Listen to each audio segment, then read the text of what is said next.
Некоторые взгляды на определенные вещи. В первую очередь, именно в жизни хотелось бы поменять структуру своей жизни в семейном положении.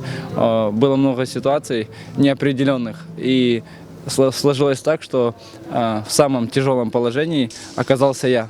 Тоже хочется сменить и работу, и профессиональную деятельность. Раньше я работал, зарабатывал хорошие деньги, все было для семьи, но в последнее время этого не хватает только из-за того, что так создан вот именно Российская Федерация, что не дают полной стабильности. Да. Стабильности здесь очень мало. Может, настроение иногда.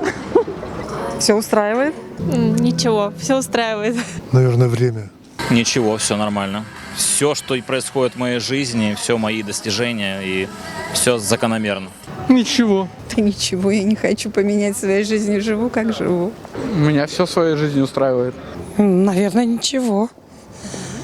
Полностью счастлив. Мне бы хотелось поменять в своей жизни место работы и место моего обитания. То есть мне не нравится Крым. Почему? Потому что здесь заработная плата иногда не соответствует тому, вот, как ты работаешь, на кого ты работаешь.